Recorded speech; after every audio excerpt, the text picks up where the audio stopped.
पहले समय में किसी नगर में एक धनी व्यापारी रहता था। दूर दूर तक उसका व्यापार फैला हुआ था। नगर के सभी लोग उस व्यापारी का सम्मान करते थे। इतना सब कुछ से संपन्न होने के बाद भी वह व्यापारी बहुत दुखी था, क्योंकि उसका कोई पुत्र नहीं था, जिस कारण अपने मृत्यु के पश्चात व्यापार के उत्तराधिकारी की चिंता उसे हमेशा सताती रह थी। पुत्र प्राप्ति की इच्छा से व्यापारी प्रत्येक सोमवार भगवान शिव की व्रत पूजा किया करता था और शाम के समय शिव मंदिर में जाकर शिवजी के सामने घी का दीपक जलाया करता था।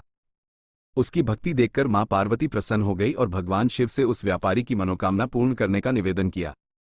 भगवान शिव बोले, इस संसार में सबको इसके कर्म के अनुसार फल की प्राप्ति होती है। जो प्राणी जैसा कर्म करते हैं उन्हें वैसा ही फल प्राप्त होता है। शिवजी द्वारा समझाने के बावजूद मां पार्वती नहीं मानी और उस व्यापारी की मनोकामना पूर्ति हेतु वे शिवजी से बार बार अनुरोध करती रही। अंततः माता के आग्रह को देखकर भगवान भोलेनाथ को उस व्यापारी को पुत्र प्राप्ति का वरदान देना पड़ा। वरदान देने के पश्चात भोलेनाथ मां पार्वती से बोले, आपके आग्रह पर मैंने पुत्र प्राप्ति का वरदान तो दे दिया, परंतु इसका ये पुत्र 16 वर्ष से अधिक समय तक जीवित नहीं रहेगा। उसी रात भगवान शिव उस व्यापारी के स्वप्न में आए और उसे पुत्र प्राप्ति का वरदान दिया और उसके पुत्र के 16 वर्ष तक जीवित रहने की भी बात बताई। भगवान के वरदान से व्यापारी को खुशी तो हुई, लेकिन पुत्र की अल्पायु की चिंता ने उस खुशी को नष्ट कर दिया। व्यापारी पहले की तरह सोमवार के दिन भगवान शिव का विधिवत व्रत करता रहा। कुछ महीनों के बाद उसके घर अति सुंदर बालक जन्म लिया। घर में खुशियां भर गई। बहुत धूमधाम से पुत्र जन्म का समारोह मनाया गया, परंतु व्यापारी को पुत्र जन्म की अधिक खुशी नहीं हुई, क्योंकि उसे पुत्र की अल्प आयु के रहस्य का पता था। जब पुत्र 12 वर्ष का हुआ तो व्यापारी ने उसे उसके मामा के साथ पढ़ने के लिए वाराणसी भेज दिया। लड़का अपने मामा के साथ शिक्षा प्राप्ति हेतु चल दिया। रास्ते में जहां भी मामा भांजा विश्राम हेतु रुकते, वहीं यज्ञ करते और ब्राह्मणों को भोजन कराते। लंबी यात्रा के बाद मामा और भांजा एक नगर में पहुंचे। उस दिन नगर के राजा की कन्या का विवाह था, जिस कारण पूरे नगर को सजाया गया था। निश्चित समय पर बारात आ गई, लेकिन वर का पिता अपने बेटे के एक आंख से काने होने के कारण बहुत चिंतित था। उसे भय था कि इस बात का पता चलने पर कहीं राजा विवाह से इनकार न कर दे, इससे उसकी बदनामी भी होगी। जब वर के पिता ने व्यापारी के पुत्र को देखा तो उसके मस्तिष्क में एक विचार आया। उसने सोचा, क्यों न इस लड़के को दूल्हा बनाकर राजकुमारी से विवाह करा दूं। विवाह के बाद इसको धन देकर विदा कर दूंगा और राजकुमारी को अपने नगर ले जाऊंगा। वर के पिता ने लड़के के मामा से इस संबंध में बात की। मामा ने धन मिलने के लालच में वर के पिता की बात स्वीकार कर ली। लड़के को दूल्हे का वस्त्र पहनाकर राजकुमारी से विवाह कर दिया गया। राजा ने बहुत सारा धन देकर राजकुमारी को विदा किया। शादी के बाद लड़का जब राजकुमारी से साथ लौट रहा था तो वह सच नहीं छिपा सका और उसने राजकुमारी के ओढ़नी पर लिख दिया, राजकुमारी, तुम्हारा विवाह मेरे साथ हुआ था। मैं तो वाराणसी पढ़ने के लिए जा रहा हूं और अब तुम्हें जिस नवयुवक की पत्नी बनना पड़ेगा वह कान्हा है।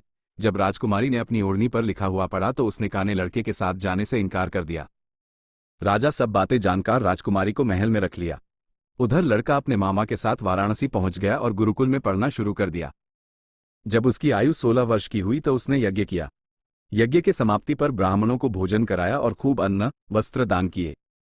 रात को वह अपने शयन कक्ष में सो गया। शिव के वरदा के अनुसार शयनावस्था में ही उसके प्राण पखेरु उड़ गए।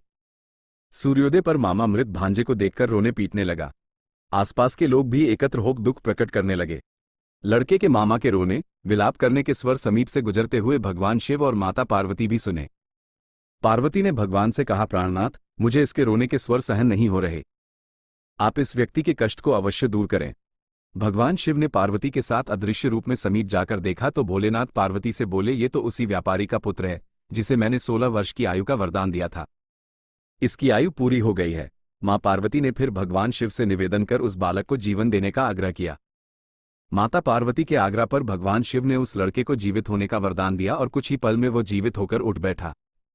शिक्षा समाप्त करके लड़का मामा के साथ अपने नगर की ओर चल दिया। दोनों चलते हुए उसी नगर में पहुंचे जहां उसका विवाह हुआ था। उस नगर में भी यज्ञ का आयोजन किया।